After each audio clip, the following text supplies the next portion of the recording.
जिनके कारण मैं यहाँ आई, वो सुशील खन्ना जी और राजेश शर्मा जी, और यहाँ के धाम जिन्होंने बनाया, केवल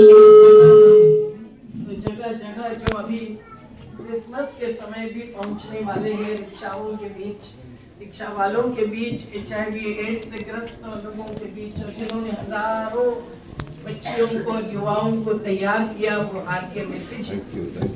और यहाँ उपस्थित हरिद्वार से आई हुई हेमा भंडारी जी हो, खन्ना मैडम जी हो, राजीव यादव जी हो, गौड़ जी हो, या हमारे सरदार जी हो, या कई सारे शर्मा जी हो, सब लोग प्रकृति प्रेम फाउंडेशन और ये ह्यूमन केयर करने वाले सभी को धन्यवाद देते हैं, सलाम करते हैं।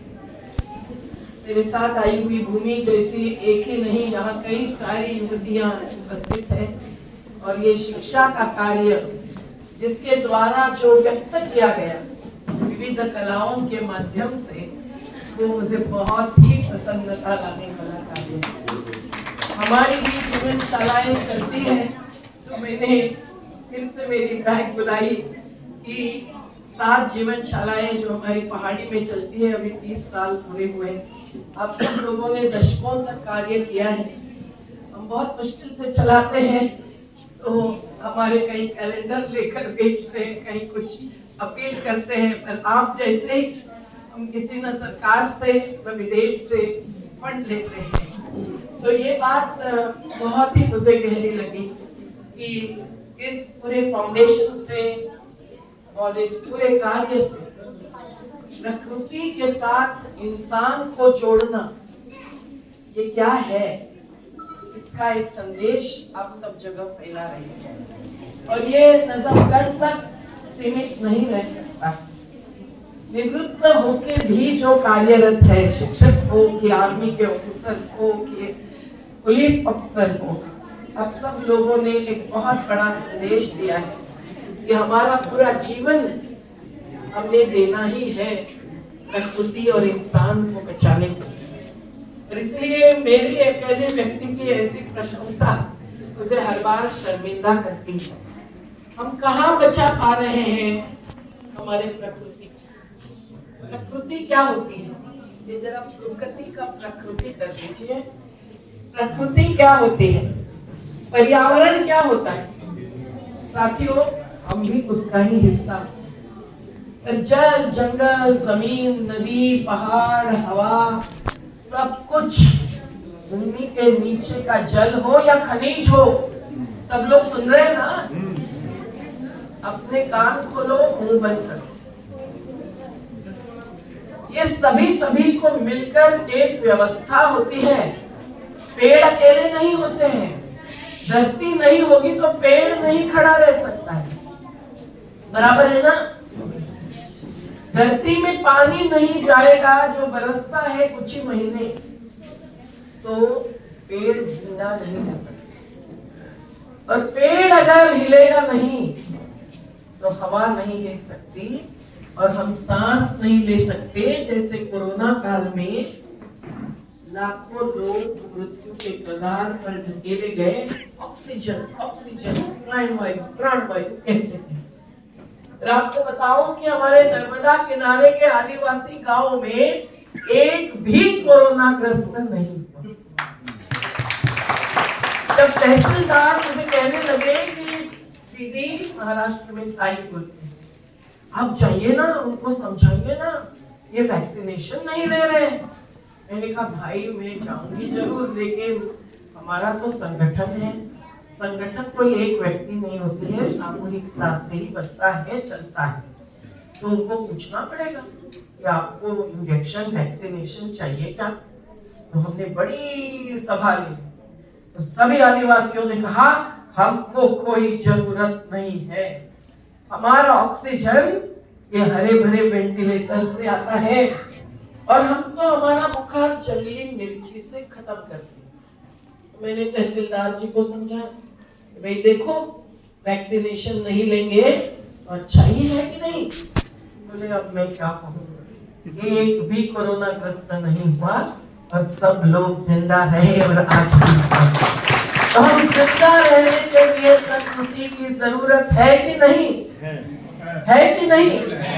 है क्योंकि नहीं चलेगा, इसे उठा के बताओ, है कि नहीं? तो जल जंगल जमीन किसकी है? हमारी है, हमारी है। जल जंगल जमीन किसकी है? हमारी है, हमारी है। आज इसीलिए साथियों ये प्रेम धाम में एकत्रित आकर जिनमें बुद्धिजीवी भी है और शिक्षा जीवी भी है, सभी है, उनको सबको आप लोगों ने एकत्रित लाया है। मिसी जी, शर्मा जी, आपको हम सलाम करते हैं, क्योंकि आज क्या स्थिति है ये जानना जरूरी है। जब वहां एक एक पेड़ गिर रहा था, आंखों में आंसू आते है ना। कोई एक ठेकेदार बनकर आता है, वो ठेका किसका होता है?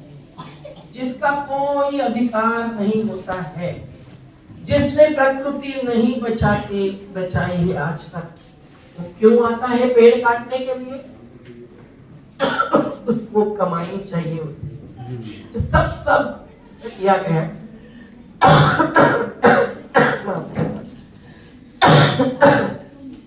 ये जरूरी है समझना कि आज प्राकृतिक संसाधन जो है, एक एक संसाधन का वस्तुकरण हुआ है, उसको वस्तु मानते हैं। जीने का आधार नहीं तो कमाई का आधार मानते हैं, और जो उस आधार के आधार पर कमाई करना चाहते हैं, वो जिन्होंने आज तक ये जल जंगल जमीन बचाया और आज भी वो बचाने के लिए जो लड़ रहे हैं, वो मूल निवासी, आदिवासी तो मूल निवासी होते ही हैं, पर हमारे किसान, मजदूर, ये सब मेहनत कशों ने तो कैसे बचाई है पूरी प्रकृति? सादगी भरे जीवन से। सादगी के बिना हम नहीं बचा सकते हैं प्रकृति को। ये समझना भी बहुत जरूरी है। ये समझना जरूरी है कि जल को किन्होंने प्रदूषित नहीं होने दिया। उनके जीवन प्रणाली में एक एक ऐसी चीज रही कि जिन्होंने जल बचाया, नदियां बचाई। आज हम यमुना के घाटी में एक प्रकार से है, आपको नर्मदा के घाटी से लेकर यमुना तक अगर समझ में आई बात तो समझेंगे कि कोई आपके यहाँ की एक नदी नाला बन गई है तो हर नदी प्रदूषित हो गई, हर नदी प्रदूषित हो गई। हमारे मुंबई शहर की मीठी नदी, नाम कितना सुंदर है, मीठी नदी, लेकिन वो बर्बाद हो गई। ये क्यों हो रहा है, ये समझना जरूरी है। आज नर्मदा की बात मैं थोड़ी सी कहूँ तो कैलेंडर में वो सब बात है, आप जरूर ले लीजिए कैलेंडर हमारी शालाओं के थोड़ी सी सहयोग देने के लिए। पर नर्मदा में प्रदूषण कहाँ से आ रहा है?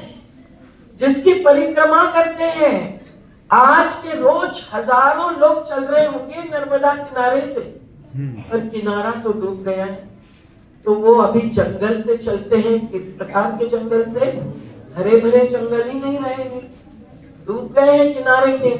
वो चलते हैं कंक्रीट के जंगल से, शहरों से। इससे क्या परिक्रमा का उद्देश्य सफल होता है?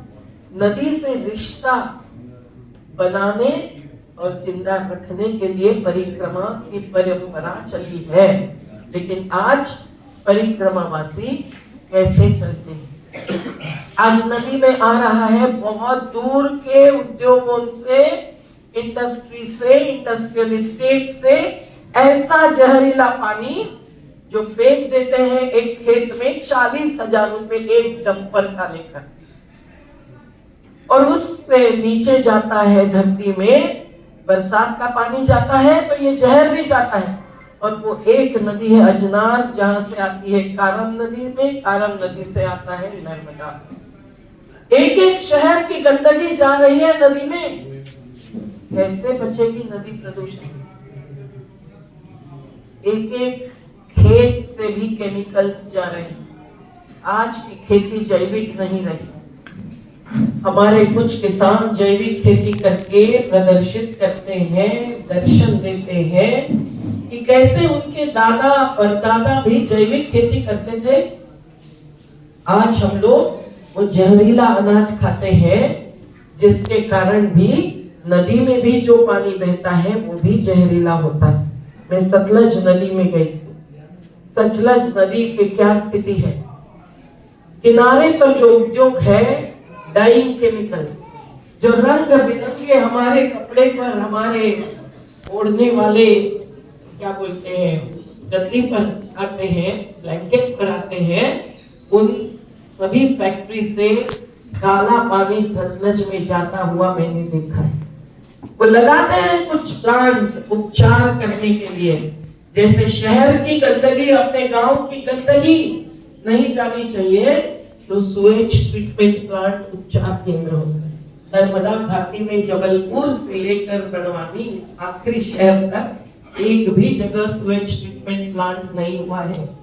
एक एक प्लांट लगाने के लिए सैकड़ों करोड़ रुपए विदेशी संस्थाओं से लिए सरकार ने, विश्व बैंक से, एशिया डेवलपमेंट बैंक से, ऐसे बड़े बड़े संस्थाओं से, लेकिन काम पूरा नहीं हुआ है।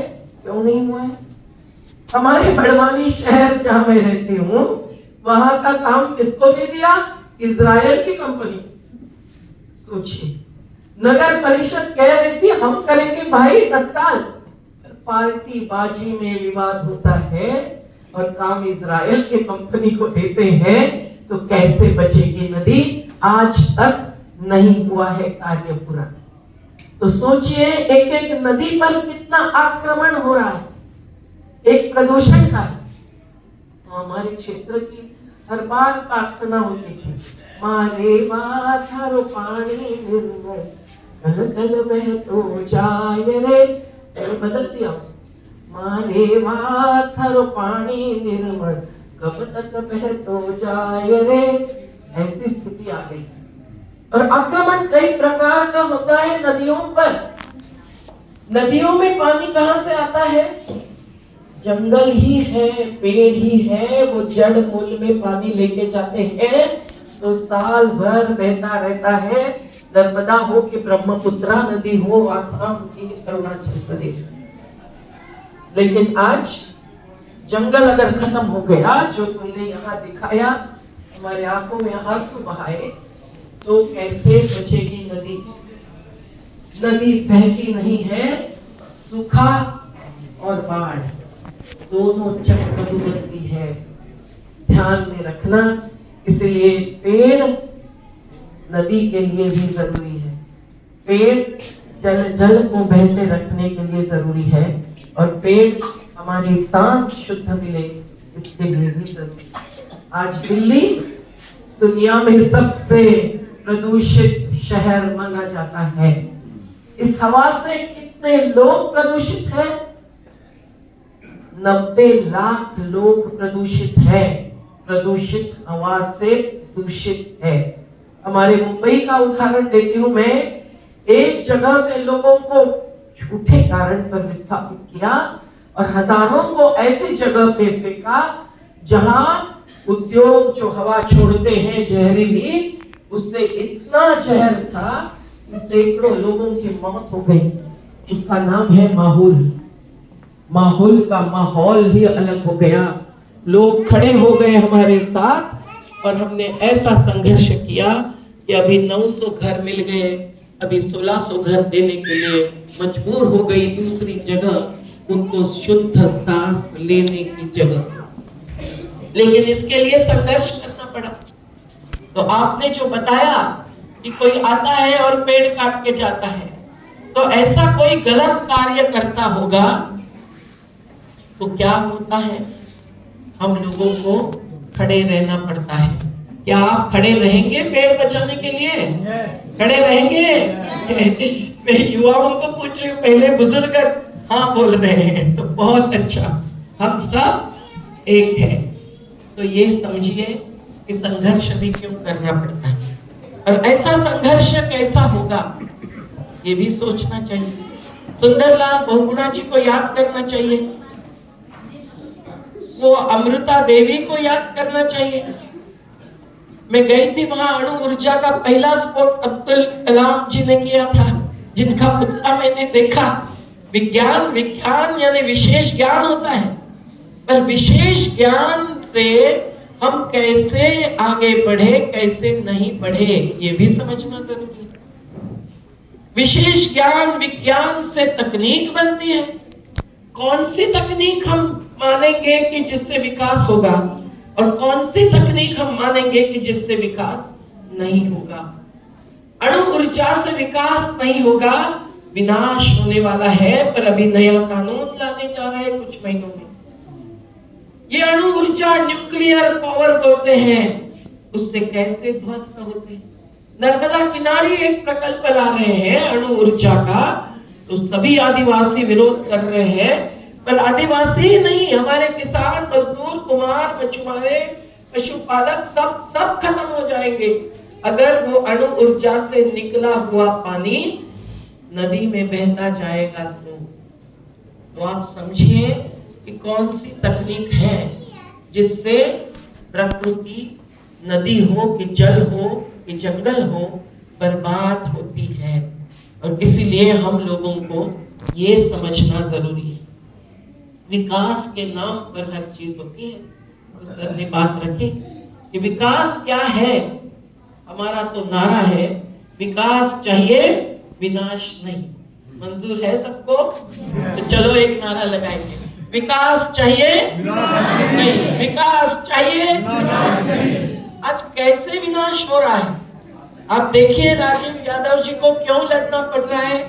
दिल्ली के इर्द गिर्द के सभी देहातों में मोर्चा बनाकर, क्यों संयुक्त किसान मोर्चा में हम लोगों को 13 महीने लड़ना पड़ा, जिसमें पंजाब की गुरु गोविंद जी की सेना सबसे आगे थी और गुरु नानक जी की प्रेरणा से लंगर सेवा चलती थी। सभी गरीब बस्तियों के लोग आते थे जो भूखे थे। तो देखिए, जो अन्नदाता है वही क्यों भूखा है आज, क्यों आज मजबूर है आत्महत्या करने के लिए। संविधान दिवस पर तो हमने एक गीत बनाया, संविधान की हत्या करने वालों तुम ये जान लो, आत्महत्या के जिम्मेदार तुम ही हो मान लो। संविधान बनाने वाले डॉक्टर बाबा साहेब अम्बेडकर और संविधान सभा के सभी लोग तो करीबन चले गए, लेकिन आज अन्नदाता भूखे हैं, अन्नदाता प्यासे हैं, उनके बाजू की नदी बर्बाद हुई है, तो अन्नदाता भी आत्महत्या करने के लिए मजबूर है। महाराष्ट्र के 3-4 जिलों में केवल हर रोज 12 किसान आत्महत्या कर रहे हैं।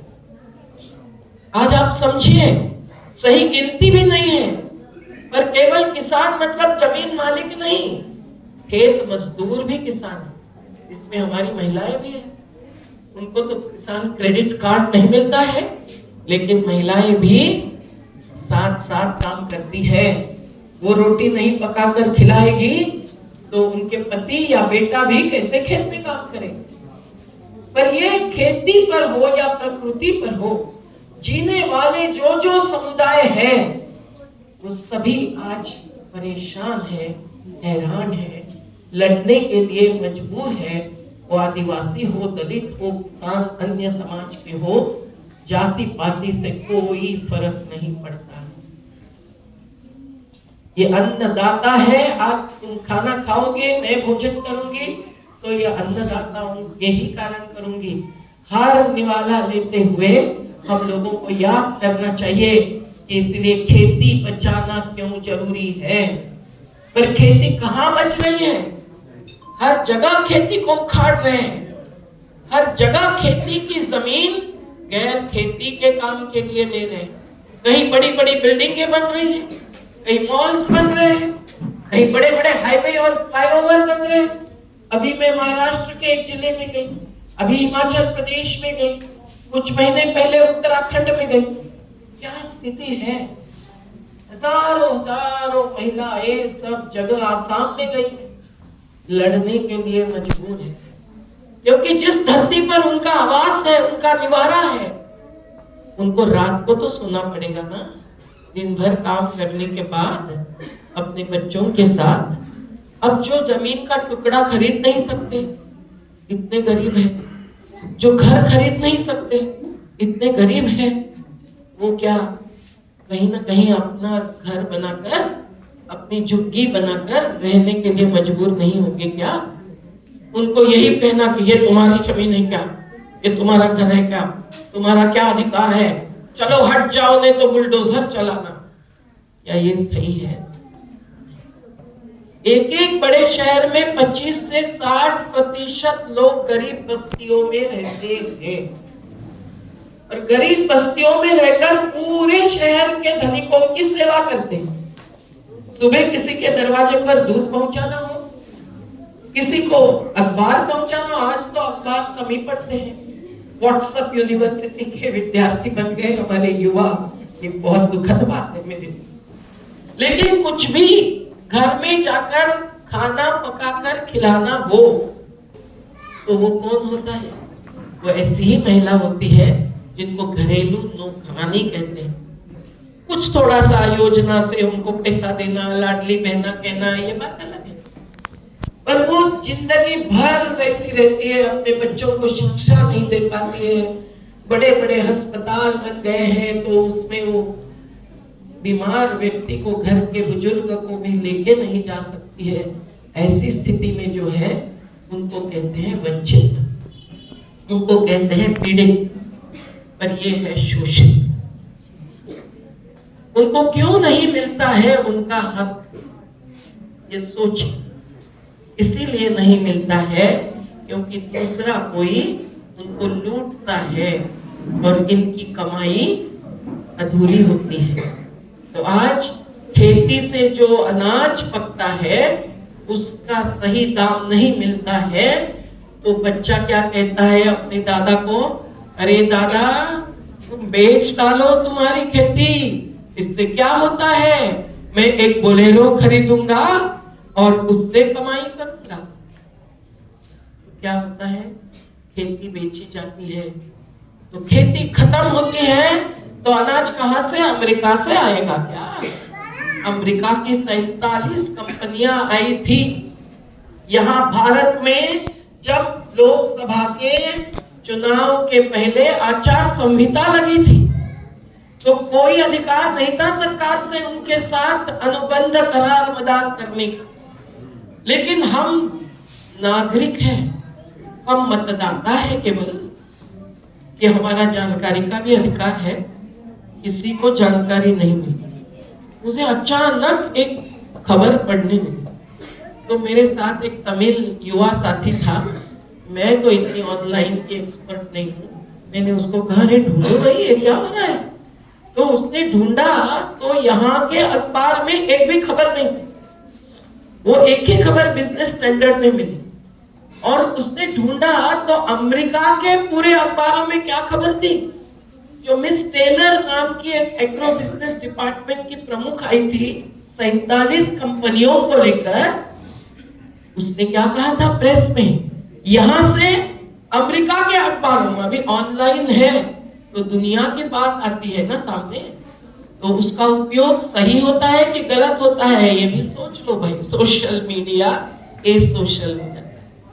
तो उस मैडम ने क्या कहा था कि भारत में हमारा अनाज आएगा, भारत में अमेरिका से डेयरी के प्रोडक्ट्स आएंगे, मतलब दूध आएगा कि घी आएगा, लेकिन उससे हम हजारों करोड़ रुपया हर साल कमाएंगे। तो आप सोचिए, और उसमें उन्होंने कहा था कि भारत के युवा जो है, युवा किसान, वो अमेरिकी प्रोडक्ट्स की बहुत प्रशंसा करते हैं, उसको चाहते हैं। तो देखिए कैसा हो गया, ये सब है कंपनीकरण। हर क्षेत्र में कंपनियां ही अभी कारोबार चला रही है। उसके कारण क्या होता है, जो मेहनत करते थे वो पेड़ों को बचाते थे, वो जंगल को बचाते थे, वो सादगी से जीते थे, तो वो अपनी नदी बचाते थे, लेकिन आज उनकी खुद की भूमि नहीं बच रही है, उनकी खुद की धरती नहीं बच रही है, तो कैसे जिएंगे वो और उनके ऊपर जीने वाले हम भी। ये सभी मेरे युवा साथी, सभी विद्यार्थी विद्यार्थिनियों ने सोचना जरूरी है। तुम्हारे कितने घरों के लोग खेती करते हैं, जरा हाथ ऊंचा करो। कौन कौन खेती के घर में, देखिए खेतीहरों के घर से जो आते हैं उनको भी अपने परिवार को बताना चाहिए कि अपनी खेती नहीं देनी चाहिए।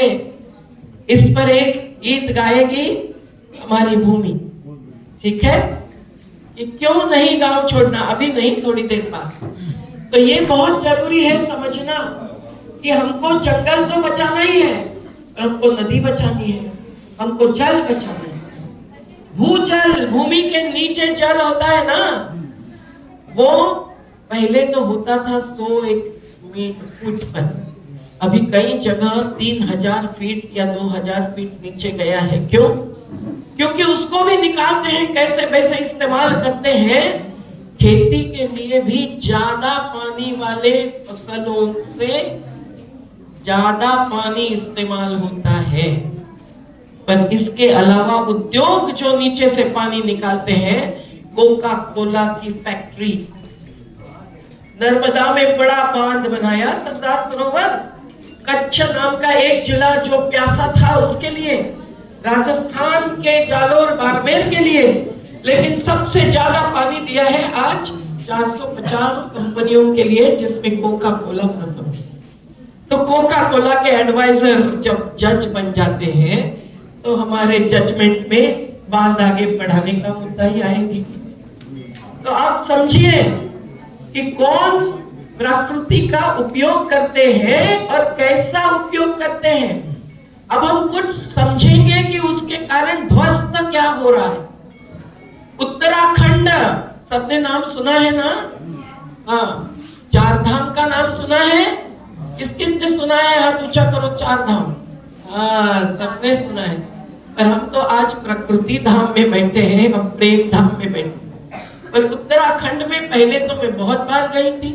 जब केदारनाथ हादसा था तो हम हमारा बैनर लेकर नहीं गए, पर हम चुपचाप पहुंचे यमुनोत्री पर, क्योंकि वहां कोई जा नहीं रहा था, सभी गंगोत्री पर जा रहे थे। और देखा कि 700 लोग अटके पड़े थे सामने और खेचरों के साथ, और भूखे प्यासे, और उनको छुड़वाने का कोई। हमने मिलिट्री वालों को खींच के लाया और कुछ घंटों में एक डोरी से ब्रिज बनाया। ये सब हम कर सकते हैं, और हमारे मन में संवेदना होने की जरूरत। कोई भुगतता है वेदना, हमारे मन में हो सकती है संवेदना। आज उत्तराखंड का खंड खंड हो रहा है। मैं भेजूंगी युवा शक्ति नाम का जो माध्यम इसका बना है, उसके लिए मेरा एक लेख, क्योंकि उत्तराखंड में गई तो सैकड़ों महिलाएं रोती हुई सामने बैठी। अतुल सती जी उनका संगठन बनाकर संघर्ष क्यों करने के लिए मजबूर हो गए? क्योंकि उनके घर ध्वस्त हो गए। घर ध्वस्त क्यों हो गए? क्योंकि एक एक जगह पे उत्तराखंड में जो बन गया है, बन रहा है पावर प्रोजेक्ट, बिजली बनाने का। अब बिजली तो सबको चाहिए, पर देखिए जो जरूरी नहीं है ना, वो बिजली बंद होनी चाहिए। हमको बिजली बचानी है, हमको जल बचाना है। हम ब्रश कर रहे हैं, मुंह धो रहे हैं और नल बहता रखा है, ऐसा नहीं होना चाहिए। हमको कम से कम पानी में नहाना है, कम से कम पानी में धोना है, और बिजली भी कम से कम इस्तेमाल करनी है। लेकिन उत्तराखंड में बनती है बिजली, वो उत्तराखंड राज्य के लिए नहीं। वहां के तो पहाड़ी लोग कैसे हैं भाई, अपने माथे पर इतना बड़ा भार लेकर महिला उतरती है, और मैं देखती हूँ कि हर दीवार पर आजकल उनके चित्र दिखते हैं, हर रेस्ट हाउस पर सरकार के उनके फोटो लगते हैं, लेकिन किसी को परवाह नहीं है कि वो कितनी मेहनत से जीती आई है।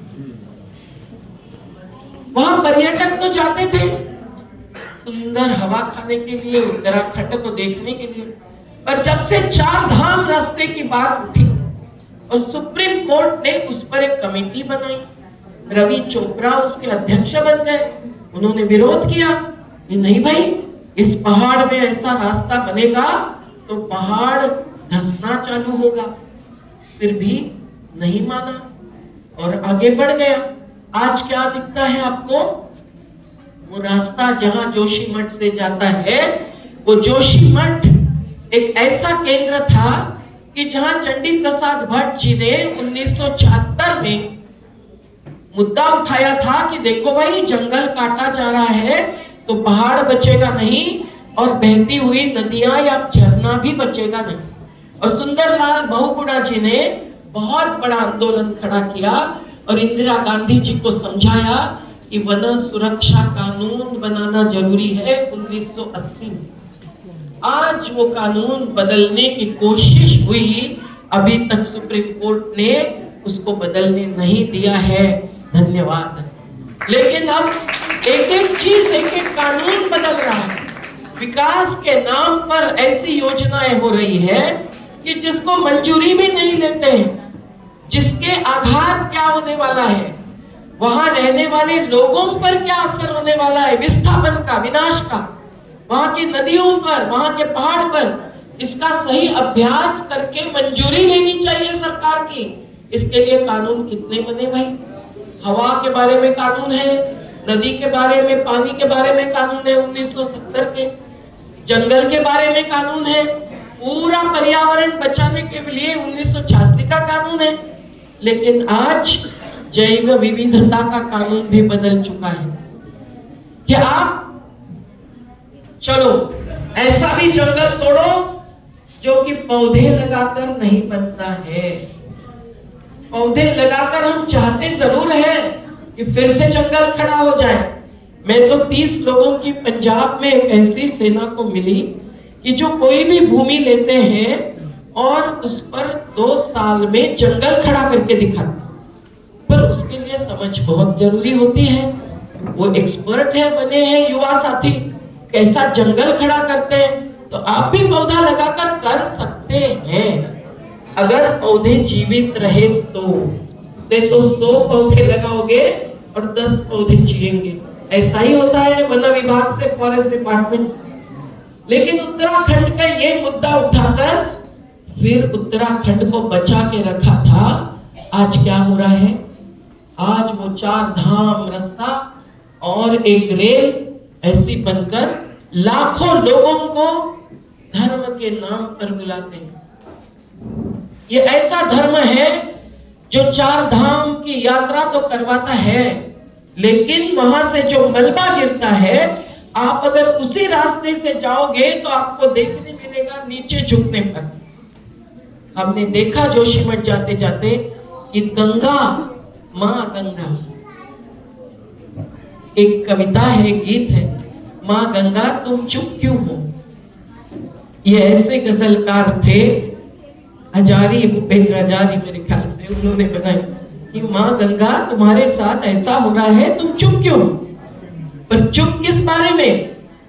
जो रास्ता बनाते हैं, जो बिजली का केंद्र बनाते हैं, ताप विद्युत बनाते हैं, उसके लिए बड़े बड़े बोगदे, टनल खोदते हैं, तो उसका सब मलबा जो होता है, टूटा फूटा पत्थर, सीमेंट, मिट्टी, सब नदियों में गिर रही है। तो आप नदियां देखेंगे, अलकनंदा, मंदाकिनी, भागीरथी, तो आपको देखेंगे कि नदियां पानी से नहीं, इस मलबे से भरी हुई। इतना दुखद चित्र है। दुखद चित्र यह है कि 4600 जल स्रोत गिने जाते थे उत्तराखंड के, आज वो 460 पर आ गए। मतलब 10 में से 1 बचा है।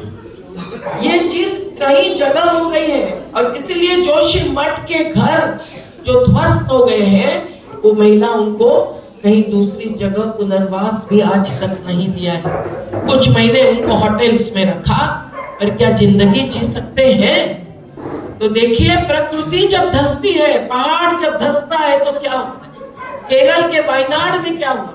मैं गई चुरुलामल गांव में, मंदिर, मस्जिद और चर्च तीनों ध्वस्त हुए देखे। पर ये मंदिर, मस्जिद, चर्च, गुरुद्वारा अपना घर भी होता है कि नहीं? अपने बच्चे भी तो भगवान अल्लाह होते हैं कि नहीं? तो इनके घर ध्वस्त हुए। ऐसी महिलाएं कि जिन्होंने कहीं भी जगह नहीं मिल रही थी, तो उत्तर पहाड़ में वायनाड नाम के पश्चिम घाट के ऐसी जगह पर, जिसको बचाने के लिए एक बड़े माधव गाडगिल पर्यावरणविद ने रिपोर्ट लिखा था, उसको नहीं माना गया। तो वहां उन्होंने छोटे छोटे टुकड़े खरीदिए जमीन के, उसके लिए बैंकों से कर्जा लेकर वो कर्जदार बने और ऐसे घर ध्वस्त हो गए।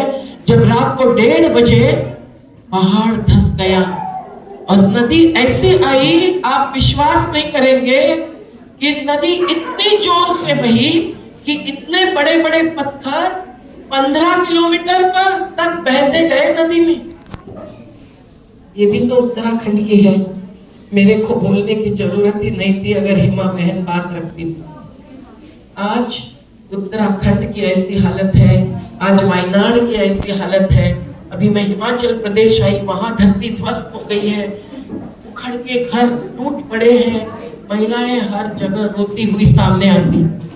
पर आप महिलाएं, मेरी बहनों, आप एक ऐसी शक्ति है कि जो ही विकास का चित्र बदलना है तो सरकार को झुका सकती है। इसको मैं हरदम कहती हूँ कि हमारे जैसे किसी एक कार्यकर्ता के सामने झुकना नहीं, झुकाना अपना काम है।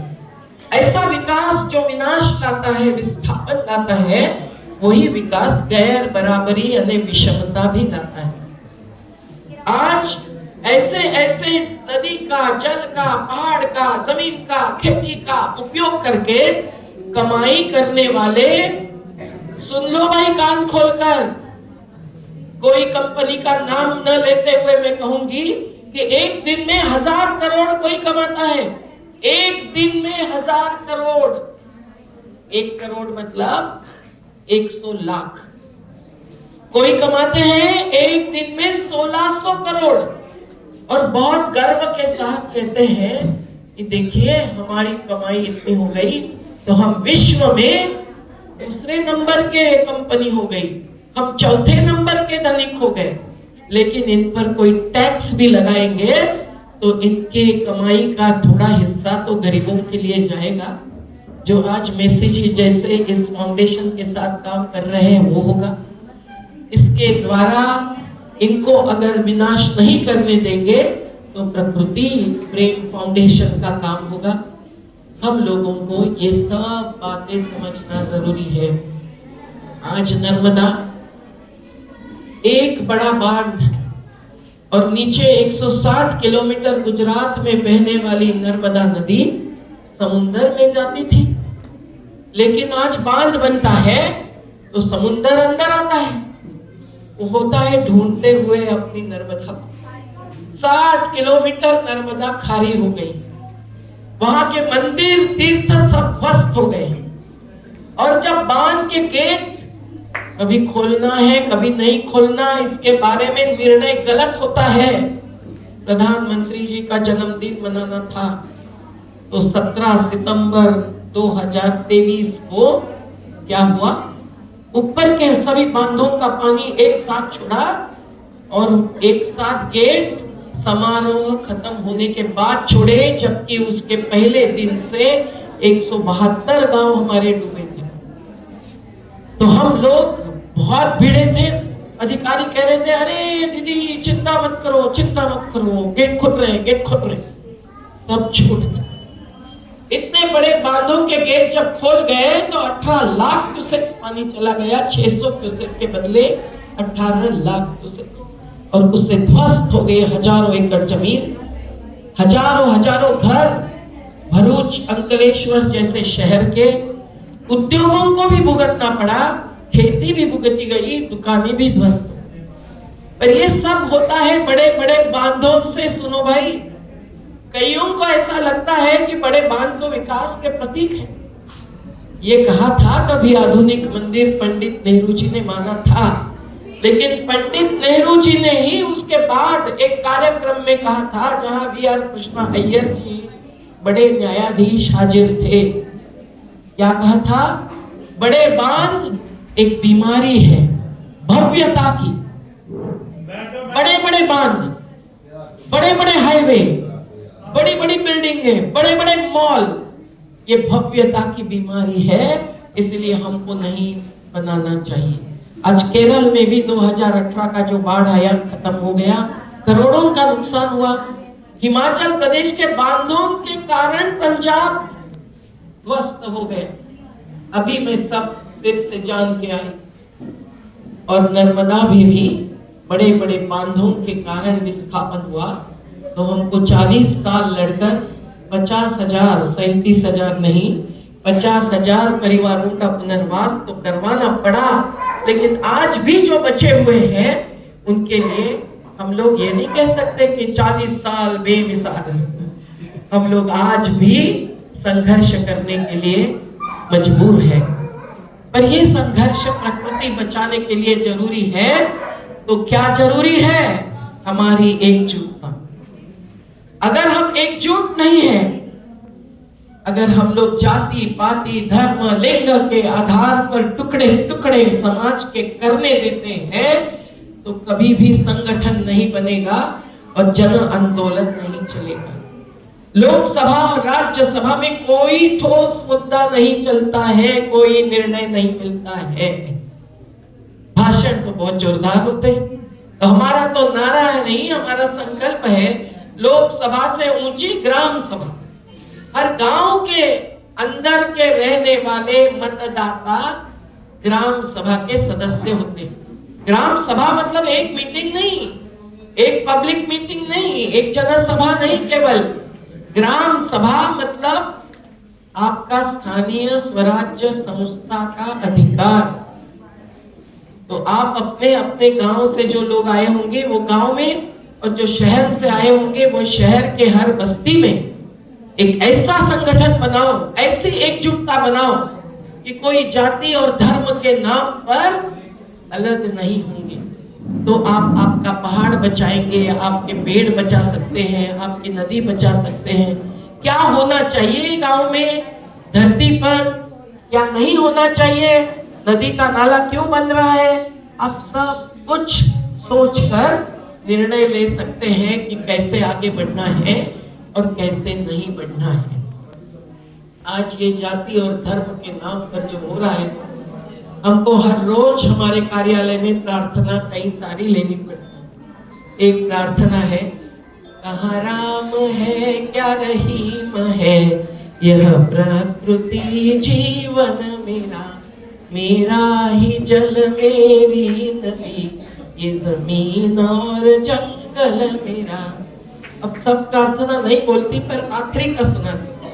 मैं कौन हूँ तुम कौन हो, हम तुम मिले जीते रहो, विकास की सही सोच हो, उसमें ही राम रहीम हो। नहीं तो केवल हम पूजा करेंगे, हम राम की नहीं, हम नदी की पूजा करते हैं, हम पूजन करते हैं, हम नमन करते हैं, हम मनन नहीं करते हैं। तो कैसे बचेगी सतलज, कैसे बचेगी रावी, कैसे बचेगी नर्मदा, कैसे बचेगी पेरियार, कैसे बचेगी गोदावरी, कैसे बचेगी यमुना? तो आप सोच लीजिए कि हम लोगों को प्रकृति के हर संसाधन में ही हमारे भगवान अल्लाह है, ये मानकर चलना चाहिए। ईश्वर अल्लाह तेरे जहां में नफरत क्यों है, जंग है क्यों, तेरा दिल तो इतना बड़ा है, इंसान का दिल तंग है क्यों? ये हमको पूछना चाहिए सवाल अपने खुद के मन को। और जाति धर्म के पार हम सब एक है, ये मन में संकल्प होना चाहिए।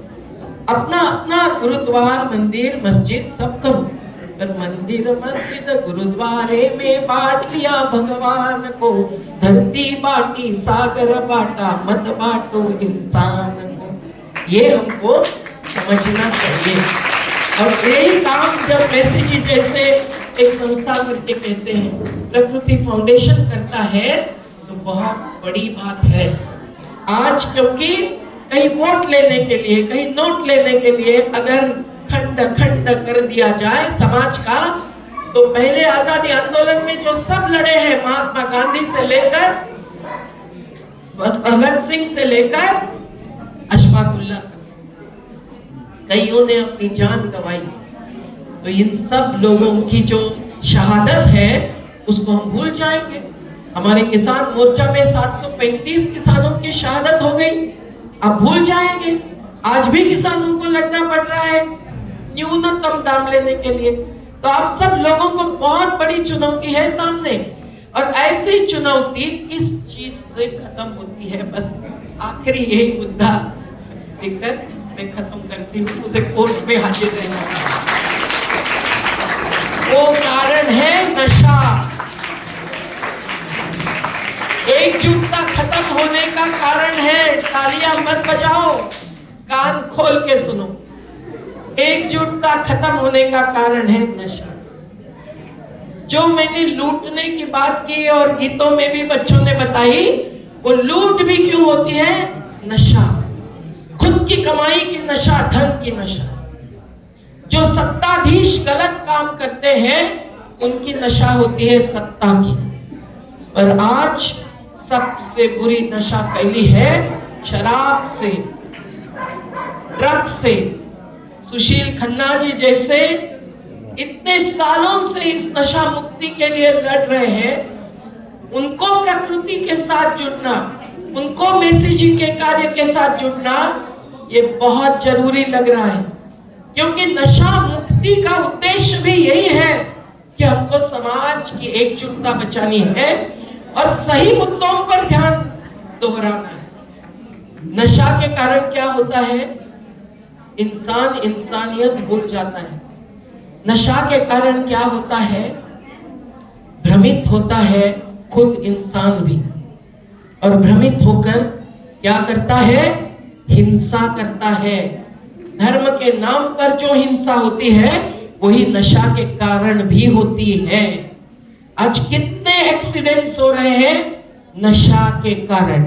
आज कितने महिलाओं पर अत्याचार हो रहे हैं नशा के कारण। और इसलिए ये नशे से सरकार जब हजारों करोड़ रुपए की कमाई कर रही है, हमने उसका धिक्कार करना चाहिए। महात्मा गांधी जी ने कहा था कि मुझे 1 घंटा भी मेरे हाथ में अगर सत्ता आएगी तो मैं पहला काम करूंगा सब दारू की दुकानें बंद करने का। यही भगवान महावीर ने कहा, यही मोहम्मद पैगंबर ने कहा, यही शिवाजी महाराज ने कहा, यही स्वामी विवेकानंद ने कहा। किसने नहीं कहा है कि नशा खत्म होनी चाहिए? लेकिन आज हम अकेले एकत्रित थे अमृतसर में, तो हमने क्या देखा? हमने देखा कि पूरा पंजाब आज दुखी है। एक तो किसान 20% जहां दलित है ऐसा राज्य, लेकिन दूसरी बाजू बेटे बेटियों के पालक दुखी है कि उनके बेटे नशा करने लगे हैं, आयोडेक्स खाते हैं, क्या खाते हैं। मुझे तो एक हिंदू कॉलेज में बताया विद्यार्थियों ने कि दीदी, मैडम मत बोलना मुझे, अभी अगले बार को दीदी बोल। उन्होंने कहा कि देखो आप इसकी बात करो, क्योंकि हमारे विद्यार्थी तो बहुत आएंगे सुनने के लिए, लेकिन वो चुपचाप नशा करते हैं। कोई गुटखा का नशा करता है, कैंसर होता है। कोई शराब का नशा करता है, भ्रमित होता है। कोई ड्रग्स खाता है, कोई कुछ खाता है। हम सब लोगों का, खास करके मैं महिला शक्ति को कहूंगी कि आपके बिना ये नशा मुक्ति संभव नहीं है। हेमा भंडारी जैसे कार्य करती होगी या सुशील खन्ना जैसे। मुझे लगता है हम सब लोगों को नशा मुक्त भारत आंदोलन हमारा जो है उसको आगे ले जाना हमारा कर्तव्य मानना चाहिए। संविधान के अनुच्छेद 47 आप पढ़ो। संविधान का छोटा सा पर्चा मैं देके जाऊंगी, आप उसको छपवाओ कि 30 मुद्दे पढ़ो संविधान के, 60 मिनट जिंदगी का देखकर, तो आपको पता चलेगा संविधान में एकजुटता है, संविधान में नशा मुक्ति है। अनुच्छेद 47 में एक बाजू लिखा है सकस आहार, दूसरी बाजू लिखा है दारूबंदी। ये दोनों चीजें जुड़ी हुई है। आप अगर शराब पीते जाएंगे या पीने देंगे अपने भाई को, अपने पति को, अपने घर के किसी को भी, तो क्या होगा? सकस आहार नहीं होगा। तो आप समझिए कि हमको नशा से भारत को मुक्त करना है, खुद को मुक्त करना है, अपने गांव को मुक्त करना है, अपनी बस्ती को मुक्त करना है। तो दुकान के सामने राजस्थान में एक सत्याग्रह करके बचाया है अपने अपने गांव को, महिलाओं को। ये महाराष्ट्र में भी अभी चल रहा है, क्योंकि सरकार हजारों करोड़ रुपया कमाती है। एक राज्य 18,000 करोड़, तो कोई एक राज्य 56,000 करोड़ रुपया कमाता है। मध्य प्रदेश भी मध्य प्रदेश हो गया है, तो क्या बताऊं। तो हमको ये सब काम हमारी सामने की चुनौती है, ये मान कर आगे जाना है। मैं बस इतना ही कहूंगी कि प्रकृति बचाना है, और खुद की प्रकृति में अपना शरीर, अपना तन मन धन भी, पर धन केवल पैसे से नहीं होता है। जिंदगी में सबसे ज्यादा हमारी भूख मिटाने वाली धरती होती है, हमारी प्यास मिटाने वाली नदी होती है, यही हमारा जीवन धन है ना। तो हम भारत माता की जय कहते हैं ना, उसके साथ हरदम धरती माता की जय और नदी माता की जय भी गौड़ जी बोलते जाइए, तो हम बचेंगे और हम बचाएंगे जरूर। बस तो मैं इतना ही कहूंगी कि हम सब एक हैं, हम विचार से एक हैं, हम आचार से भी एक होने चाहिए। हमारी जीवन प्रणाली जितनी हो सकती है सादगी भरी होगी तो हम बचाएंगे। नहीं तो जो भी हमारा साहित्य है, मैं आपको कहूँ बुरा मत मानिए, आप कोई भेंट देते हैं ना, उसको भी प्लास्टिक में कवर करके मत दीजिए। प्लास्टिक के बिना लाइए शाल, एक कागज की थैली में लाइए। आप बोतल का पानी मत पीजिए, उसका हम बहिष्कार करते हैं। 55 पैसे लीटर से कंपनी पानी लेती है और 18 और 20 रुपए लीटर से बेचती है। इतनी कमाई करती है, और किसान का क्या होता है, मजदूर का क्या होता है। इतनी बोलते जाऊं, मैं बहुत देर कर चुकी हूँ। मैं बस 2 लाइनें आपको सुनूंगी। ये संविधान की हत्या जो हो रही है, संविधान के खिलाफ जो हो रहा है, उसके कारण क्या हो रहा है। अनूप भाई जब थे उस जंतर मंतर पर भी मैंने सुनाया था, ये इतनी पैदल यात्रा करके आए थे। और गांधी जी ने जो हमको सिखाया है, अंबेडकर जी ने जो दिया है, भगत सिंह ने जो लिख के रखा कि हिंसा से शोषण नहीं पूरा होगा, ये सभी से, और बिरसा मुंडा जैसे आदिवासी शहीद जो धरती आबा माने गए, जिसने प्रकृति धर्म ये बात आदिवासियों के दिल में डाली है, तो हम सब आदिवासियों से सीखते हैं। आप ये मत समझिए कि आपको मेरी तरफ से सीख मिल रही है। हम सीख रहे हैं सादगी, स्वावलंबन और समता के द्वारा जीने वाले लोगों से, और उनके साथ जुड़ना और उनके लिए जीना हमारा कर्तव्य है। तो हम सब एक हैं। कोई अगर कहेगा ना कि अरे तुम हिंदू हो, तुम मुस्लिम तो नहीं हो, तुम क्यों मस्जिद में जाता या जाती हो, तो गलत है। देखिए, एक ही उदाहरण दे दीजिए। ऐसा कोई कहने लगा, अरे भाई तुम अस्पताल में जाते हो, तुमको खून की जरूरत पड़ती है, तो तुम क्या ये कह सकते हो कि मेरी माँ का ही खून चाहिए, मेरी जाति का ही खून चाहिए, मेरे धर्म का ही खून चाहिए? डॉक्टर हटा देंगे तुमको अस्पताल से। वो बोलेंगे अरे खून तो ए बी पॉजिटिव नेगेटिव इसमें होता है, तो सबका खून एक होता है। इसलिए लहू का रंग एक है, अमीर क्या गरीब क्या, बसे बने हैं एक खाक से, तो दूर क्या करीब क्या, लहू का रंग एक है। जिंदाबाद।